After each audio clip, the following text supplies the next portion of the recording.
E trago aqui no estúdio comigo a presença de Valesca Barros, ela que é psicóloga, e vamos trabalhar hoje de um tema bastante significativo, que é a prevenção ao suicídio, especificamente hoje, né, que traz à tona essas discussões devido ao seu Dia Internacional de Prevenção do Suicídio. E o que eu trago para a gente, né, como questionamento, Valesca, é esse aspecto da pandemia, né? A gente sabe que a pandemia veio aí e tem cobrado da sociedade competências emocionais antes não exercitadas, e a gente está precisando bastante desenvolver isso. E na sua concepção, né, como é que está essa realidade, claro, no momento da pandemia e após pandemia, no que concerne essa saúde mental? As pessoas têm aprendido a cuidar mais da sua saúde mental devido a essa necessidade? Boa tarde. Boa tarde, Daniel. Bem, as pessoas elas estão começando a acordar para a necessidade de cuidar da saúde mental. Infelizmente, nós estamos passando por um processo que é readaptativo. Então, eu sou psicóloga clínica, então atendo desde o processo da pandemia, desde o início da pandemia até hoje, e o que eu tenho visto é singularidades em torno de transtornos mentais. Então, por exemplo, questões de enlutamento. Tem um luto que hoje nós estamos vivenciando e que isso vem causando problemas muito graves, que é a não autorização do luto tirada pelo Covid. O que é essa não autorização do luto? Você imagina você perder um ente querido e você não poder se despedir, né? Então, o luto ele tem um processo, e esse processo é importante de ser vivenciado.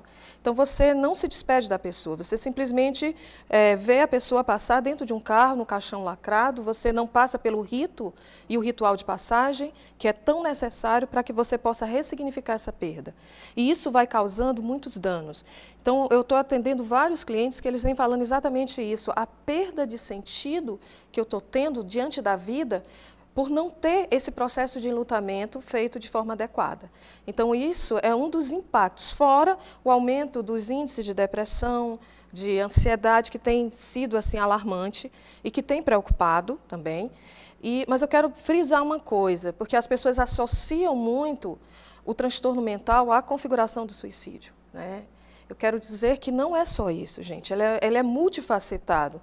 Você não pode simples associar um fato. Então, muitos fatores que podem estar interligados. Então, a gente tem que tomar cuidado e dizer, a pessoa se matou, ou a pessoa cometeu o suicídio porque ela tinha um transtorno mental. Às vezes, é uma questão da existência. E nós estamos lidando com questões existenciais agora, como, por exemplo, a questão do luto não autorizado pelo Covid. Então, nós temos que ver uma série de aspectos que estão interligados e que pode trazer angústia, sofrimento, dor e que precisa ser tratado com muito cuidado, né? Por isso que a temática suicídio e a temática saúde mental, ela tem que ter muito cuidado nesse trato e um olhar multifacetado, ou seja, de várias dimensões para entender essa dimensão pós-pandêmica ou a própria dimensão do suicídio. Quando as pessoas falam de prevenção do suicídio, geralmente vem à tona aqueles números alarmantes, né, de pessoas que morreram por suicídio. É bom que se diga, algumas pessoas dizem assim, cometer o suicídio, embora o procedimento policial seja o mesmo de um homicídio, mas cometer suicídio deveria ser substituído por morreu por suicídio, né, porque a pessoa estava em sofrimento, em algum momento estava passando por uma fragilidade. E a gente observa aí os números alarmantes, que eu não considero importante serem citados, porque números não acolhem. E por isso eu lhe questiono, Valesca, como fazer para acolher uma pessoa que apresenta ideações suicidas, uma pessoa que está num momento de fragilidade e faz algumas colocações que deixam ali claro que de alguma forma tem pensado no suicídio? Certo. Existem várias cartilhas advindas do Ministério da Saúde e a Organização Mundial de Saúde que falam justamente sobre como falar o processo midiático do suicídio. Então, por exemplo, a gente não fala algo consumado, uma morte consumada. Então, a gente tem que ter cuidado, porque nós temos um efeito que está dentro do processo de suicídio, de automutilação, que a gente chama do efeito Werther, né? Então, primeiro que a gente tem que, quando tratar do tema, a gente não trata do suicídio em si, mas acima de tudo da saúde mental, da qualidade de vida e mostrar propostas de tratamento. Hoje existe proposta de tratamento que pode te levar a ter uma qualidade de vida e uma saúde mental. Então, por exemplo, você está em sofrimento. Nós todos temos um momento da nossa vida que nós estamos em sofrimento. Você está em casa agora, às vezes você para e diz assim, eu estou em sofrimento, e o que fazer diante disso? Primeira coisa, procure um profissional da área da saúde mental. Nós temos psiquiatras, nós temos psicólogos. Procure ajuda, esse é o primeiro passo. Um dos passos primordiais é não estar sozinho. Você não está sozinho, você não está ilhado. Nós estamos aqui, nós estamos te acolhendo, nós estamos aqui de braços abertos para te receber. Então, não se sinta só, não se sinta abandonado, porque a sensação de quem estar só é uma angústia, é um desespero, é como se você estivesse no meio de um deserto, onde ninguém te escuta, onde ninguém te vê, onde ninguém te acolhe. E nós temos profissionais que acolhem. Agora, eu sempre digo, profissionais preparados para isso, porque existem profissionais preparados, existem profissionais que não estão preparados. Mesmo da nossa área, mesmo da minha área da psicologia. Então, fazer cursos, eu estou terminando agora o curso de suicidologia, justamente para saber acolher, porque é um público que é sui generis. Então, se você está em sofrimento, procure ajuda. Nós temos vários meios, o CVV está aí para que você possa, às vezes eu não quero falar para um familiar, eu me sinto, eu não sei como chegar até minha família, então busque ajuda. O CVV também está aí para lhe ajudar, os CAPs também, os consultórios psicológicos, as UBSs também, a atenção primária, ela está também preparada para receber e acolher pessoas em sofrimento psíquico. Então, a primeira coisa é buscar ajuda, né? Falar sobre isso. Falar ameniza muito a dor. Saber que alguém está ali me escutando e me acolhendo naquele espaço de dor é muito importante. Então, isso é um elemento essencial. Realmente essencial fazer essa busca pela ajuda, né, pelo tratamento também, a terapia, isso é bastante significativo. Agora, quando a gente sabe que tem muito curso, Valesca, para aprender a falar, né? Agora, curso de escutatório, eu até agora não vejo, não é comum. E como é que uma pessoa próxima, alguém que perceba esses sinais, pode estar acolhendo alguém de uma forma leiga, né? Porque não é um profissional, mas de uma forma leiga que possa pelo menos fazer aquele acolhimento inicial, aquele diálogo, aquela conversa mais acolhedora para a pessoa que se encontra em sofrimento e precisa desabafar com alguém que, por exemplo, que ela se sinta segura, num clima de confiança. Certo. Olha, entenda uma coisa, é difícil falar sobre o sofrimento. Como terapeuta, eu vejo as pessoas chegarem até mim e dizer assim, doutora, é tão difícil falar sobre mim, é tão difícil falar sobre a minha dor, então não é fácil você chegar e falar sobre a sua dor, né? Então, o primeiro passo é perceber-se. O Janeiro Branco, ele fala justamente por uma situação que eu acho bem interessante, que é o analfabetismo emocional, a incapacidade do outro de se perceber diante da sua própria dor. Então, primeiro, perceba você. E o outro? O outro como vai perceber? Às vezes os sinais eles estão implícitos, mas eles estão lá. Um isolamento, uma tristeza. Uma coisa que quando a pessoa chega para mim e diz assim, eu tenho vontade de dormir e não acordar. Isso liga todas as minhas antenas. Por quê? Porque o sono, o hipnos, é muito amigo de Thanatos, morte.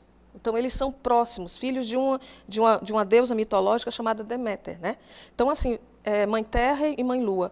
Então, você tem essa situação de dizer assim, quando a pessoa chega para mim, eu quero dormir, eu não quero viver, eu quero simplesmente sumir, desaparecer.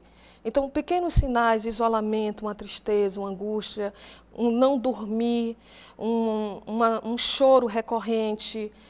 Então, são sinais sutis, começar a colocar situações na mídia, procurar dentro das redes sociais pessoas que estão atreladas ao elemento suicídio. Então, a gente fica de olho, às vezes está ali, mas a gente não quer perceber. A primeira coisa é a dificuldade da família, porque ninguém jamais vai aceitar o fato de um ente querido querer se matar.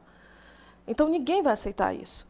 Então, a primeira coisa da família é acolher isso aí, é escutar, observar os pequenos sinais, que muitas vezes são sutis, mas que estão ali, né? Então, eu doente, eu em sofrimento, seja um transtorno mental ou não, seja uma doença física, uma doença terminal, então tantas coisas que podem te levar a querer olhar para a vida e dizer, será que vale a pena? Quantas vezes nós não nos perguntamos isso? Será que vale a pena?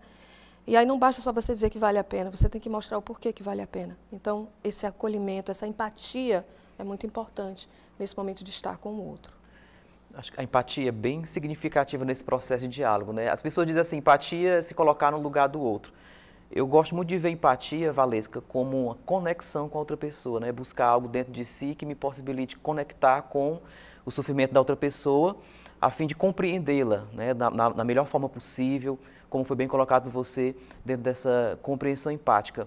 Agora, aquelas pessoas que morreram por suicídio, também tem aquelas outras pessoas que são impactadas, né, que são, vamos chamar aqui, são os sobreviventes do suicídio, e muitas delas ficam com aquele sentimento de culpa, né? Ele deu sinais e eu não observei. Eu vejo que vale ressaltar que a mudança é sutil, né, com relação ao comportamento, por isso muitas vezes as pessoas não observam sinais, embora hajam aqueles que também mostram os sinais de uma forma bem clara. E como é que as pessoas, ao sobreviver do suicídio, como eles podem, né, lidar com essa situação para poder, como você colocou, trabalhar melhor o luto, a fim de diluir essa realidade? Certo. O sobrevivente do suicídio, a própria palavra já diz, você sobrevive, né? A perda por si só ela já é bem complexa. Você perder uma pessoa por uma doença, por um acidente, já é complexo. Por homicídio, é bem complexo. Mas você parar e perceber que o teu ente querido desistiu da vida, de certa forma, né, na tua percepção, porque não é a desistência da vida, eu sempre falo, é a desistência da dor. Ninguém se mata pela vida, mas pela dor que não consegue dar conta. Então você tem que entender que ninguém tirou a vida, a pessoa tirou a dor. É aquela dor insuportável que só ele que estava lá que pode dizer. Então muitas famílias chegam para mim e dizem assim, Valesca, você pode fazer a autópsia do suicídio? O que é a autópsia do suicídio? É tentar descobrir os últimos momentos e ter uma resposta. E eu digo para a família, pode-se tentar ver os últimos momentos do teu ente, né? A partir de um relato de todos os familiares. Mas não vai descobrir, porque a causa é só ele levou com ele. Então não se culpe em relação a isso. Busque profissionais que possam lhe ajudar. Você vai sobreviver, vai. Nós não dizemos que você não vai deixar de viver, você vai sobreviver. Mas é como se diz, é sutil esse momento de resgate desse processo de luto. É um luto muito difícil, não vou dizer que é fácil, é um luto difícil, mas se você tiver acompanhamento, você consegue sair dele.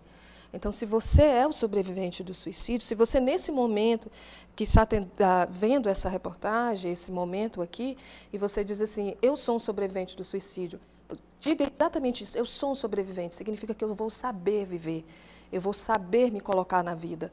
Mas não tente buscar respostas, porque talvez você nunca não vai encontrar essas respostas. A resposta foi com quem foi, né? Então não tem, é seguir adiante e dar continuidade, dar um novo sentido à tua vida. E não ficar pensando, mas por que eu não vi? Às vezes não dá para ver, é sutil demais, até que a coisa vai se consumir de tal forma e que você diz, mas por que eu não prestei atenção? Por que eu não enxerguei? Por que eu não vi? Porque ninguém está preparado para ver, ninguém está preparado para dizer, ele vai fazer isso, ou ela vai fazer isso. Não há uma preparação humana. Por mais profissional que eu possa ser da área, eu não vou te dizer que tu vai estar preparado para ver esses sinais. Mesmo que você veja, você vai querer se recusar a ver, porque ninguém quer ver isso. Ninguém quer ver uma pessoa que você ama, desistir, de certa forma, da tua própria existência a partir do processo de dor. Então, eu retomo as colocações primeiras da Valesca com relação à procura por ajuda, né? Ela colocou também o CVV, né, o Centro de Variação da Vida, e, através do número 188, as pessoas podem fazer essa ligação, onde tem esse contato, esse diálogo num clima de confiança, sem julgamento, sem crítica, que é o que precisa muito para haver esse clima favorável, né, para a pessoa, porque um diálogo onde há crítica, acusações e julgamentos, torna-se difícil da pessoa já estar em sofrimento. A pessoa em sofrimento, ela tem dificuldades com relação a rejeições. Então é importante tirar esse comportamento para poder acolher bem as pessoas e, dessa forma, ter um bom resultado, né, positivo com relação a tudo isso. Então, procurar essa ajuda é fundamental. Valesca, quero te agradecer muito pela tua presença, pelas colocações bastante pertinentes aqui num dia como esse, tão significativo. Tudo bem, estamos em Setembro Amarelo, hoje é o dia 10, né, Dia Internacional de Prevenção do Suicídio, contudo, prevenção se faz o ano inteiro. Muito obrigado De nada. e uma ótima tarde. Obrigada.